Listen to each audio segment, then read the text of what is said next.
사무엘상 22장 1절에서 2절까지 말씀을 다 같이 읽겠습니다.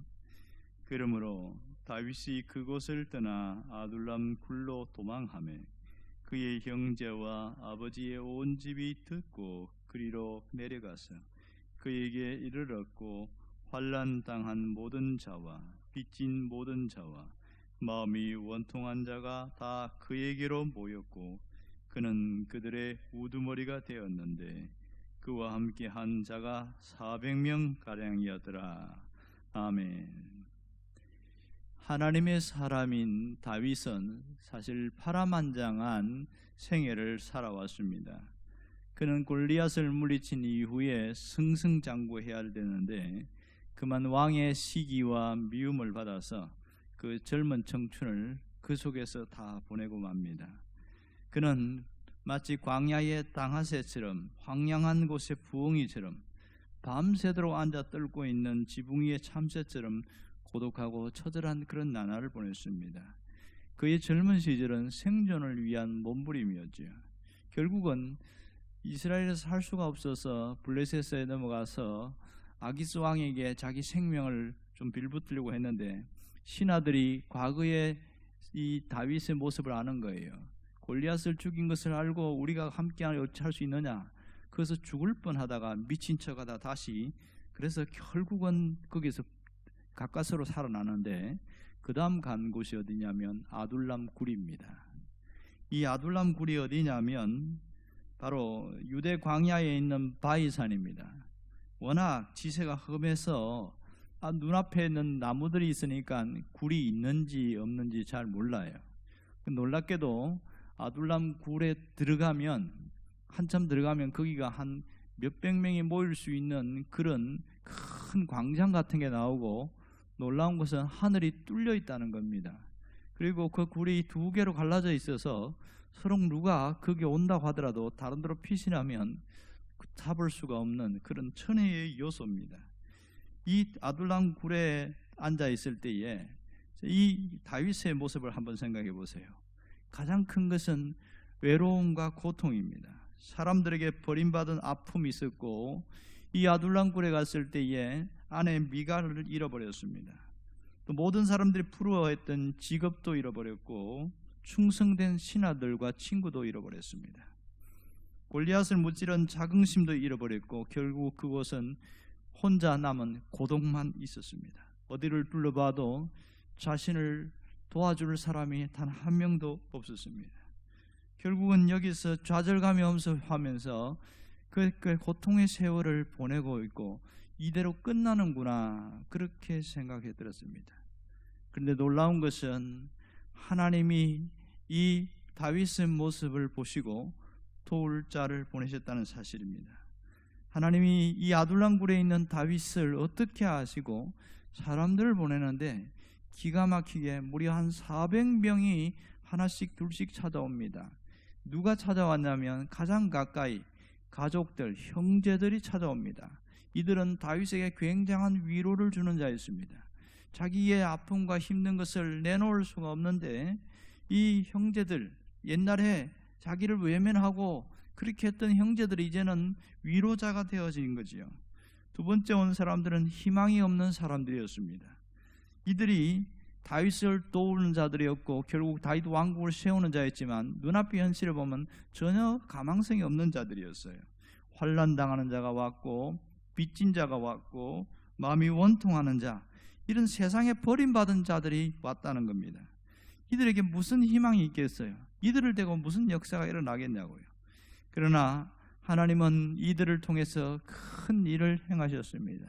결국은 다윗 왕국을 세우는 놀라운 일을 시작하게 된 것이죠. 이 아둘람 굴은 다윗 인생의 하프타임이었다는 것을 알게 됩니다. 다윗과 함께한 400명, 이들은 정말 하나님이 보낸 자들이었습니다. 그들은 처음에는 별 볼일 없는 자였지만 이 아둘람 굴에서 훈련이 시작됐습니다. 무슨 훈련이냐면 세상을 의지하지 않고 하나님을 의지하는 훈련을 했습니다. 사람을 의지하지 않고 하나님께 집중하는 훈련을 하기 시작했습니다. 오직 하나님의 뜻을 분별하고 따르는 순종의 훈련을 하게 된 겁니다. 이 아둘람 굴의 하프타임 시간은 무엇 하는 시간인가? 하나님은 이 시간을 통해서 다윗의 마음도 바꿔놓습니다. 어떻게 바꿔놓냐면 자기의 마음을 바꾸고 세상을 보는 시각을 바꾸는 그 시간이었던 것이죠. 대적들을 향한 미움과 분노와 원망, 복수의 마음을 버리고 하나님을 바라보는 그런 시간으로 만들었습니다. 사람에 대한 생각을 버리고 하나님이 어떻게 세워나가실까, 오히려 암울한 그 현실에서 미래의 희망을 바라보았습니다. 아둘람굴은 자기 자신의 삶을 재정비하는 시간이었습니다. 이 하프타임은 새로운 인생을 후반전을 준비하는 시간이었습니다. 정말 그는 이 아둘람굴의 긴 시간이 다윗 왕국을 세우는 놀라운 역사의 시간이었습니다. 여러분이 있는 곳은 어디입니까? 여러분의 지금 마음이 있는 곳은 어디냐고요? 지금 외롭고 쓸쓸한 광야입니까? 아니면 사람들이 붐비는 화려한 도시에 있습니까? 내가 있는 그곳이 탁 트인 동산입니까? 아니면 아둘람굴입니까? 어떤 분은 자기가 살고 있는 그 인생이 자기가 아둘람굴에 있는 것 같다, 그렇게 얘기하는 분도 있습니다. 인생의 아둘람굴에 갇혀서 절망과 한숨을 내쉬고 고통하고 있는 사람들이 정말 많이 보이게 되어집니다. 이 아둘람굴은 눈앞의 현실을 보면 절망스러울 수밖에 없습니다. 아무것도 할 게 없습니다. 내가 뭔가 내세울 것도 없고 해낼 수 있는 것이 아무것도 없고, 오히려 더 가슴이 콱 조여오고 바위가 짓누른 듯한 그 답답함만 있습니다. 낙심과 절망과 두려움과 앞으로의 걱정건심이 가득한 곳이 아둘람입니다. 그곳에서 뭘 하겠어요? 세상 사람들이 볼 때는 그곳은 절망의 장소요, 고통의 장소요, 아픔의 장소요, 모든 것이 끝나는 마지막 장소입니다. 그러나 하나님의 사람들에게는 이 아둘람굴은 쉼의 장소요, 기다림의 장소요, 회복의 장소입니다. 신앙인들에게 이 아둘람의 굴은 준비의 장소요, 하나님의 복을 누릴 수 있는 기회의 장소고 희망의 장소인 겁니다. 이렇게 달라지는 겁니다. 하나님은 우리가 이 아둘람굴이라는 인생의 하프타임을 허락하실 때가 있습니다. 이때 나의 선택과 나의 태도와 나의 각오가 내 인생의 후반부를 결정하게 되어집니다. 아둘람굴의 현실은 분명한 것은 고난의 현장입니다. 우리가 사람이 고통을 당하고 고난을 당할 때 몇 가지 종류가 있는데, 하나는 나의 잘못과 실수 때문에 당하는 고통이 있습니다. 내가 그것을 하지 말았어야 되는데 당하는 그 아픔이 있단 말이에요. 그것으로 인생에 굉장히 많은 신뢰를 잃어버리고 관계가 깨어지고 경제적으로 고통을 당하는 경우가 정말 많습니다. 또 하나는 죄 때문에 오는 고통이 있습니다. 죄를 지어서 당하는 그 아픔과 고통이 있더란 말입니다. 세 번째는 의를 위한 고통입니다. 주님을 믿다가 신앙생활을 제대로 하려고 하다가 당하는 그런 고통이 있습니다. 놀라운 것은 어떤 고통이라 할지라도 이것이 축복의 통로가 된다는 사실입니다. 내가 어떤 경로를 통해서 고통과 고난을 당했든지 여기에서 영적인 눈이 뜨이기 시작하면 보는 게 달라지고 생각하는 게 달라지고 태도가 달라집니다. 그 고통의 현장이 아둘람굴입니다. 그때에 고난의 옷을 입고 하나님은 우리에게 인생을 다시 한번 재정비하고 새롭게 하기를 원하십니다. 영안을 열어보면 이 아둘람굴이 축복의 장소요, 하나님께 나아가는 장소라는 것을 알 수 있게 되어집니다. 혹시 이 가운데 고난을 당하고 시련을 당한 성도가 있습니까? 하나님의 뜻을 따르다가 고통을 당했든지 내가 실수를 했든지 그 고난의 밤을 보내는 성도가 있다면 오늘 이 시간이 하나님이 나를 재정비하고 새롭게 하시는 그런 귀한 시간을 바꿀 수 있기를 원합니다. 똑같은 힘겨운 시간을 지날지라도 이것이 내 인생의 하프타임으로 바꾸는 사람은 달라지지만 거기서 한숨 쉬고 절망하고 좌절하는 사람에게는 어떠한 미래도 열리지 않습니다. 하나님은 아둘람굴에 있는 다윗처럼 하나님이 우리가 그렇게 나가기를 원하십니다. 철저하게 하나님을 붙잡고 하나님께 집중하기를 원하십니다. 하나님이 기뻐하는 이제 다시 한번 꿈을 붙들고 기회로 삼을기를 바랍니다. 이 아둘람굴은 낙심의 장소나 절망의 장소가 아닙니다. 오히려 하나님을 체험하는 장소요, 내가 정금 같은 신앙을 얻는 그런 귀한 장소가 될 것입니다. 아둘람굴에서 인생의 하프타임을 가진 자는 정말 새로운 미래가 열립니다. 거기서 하나님이 주시는 비전을 보고 희망의 아지랑이를 보게 되어집니다.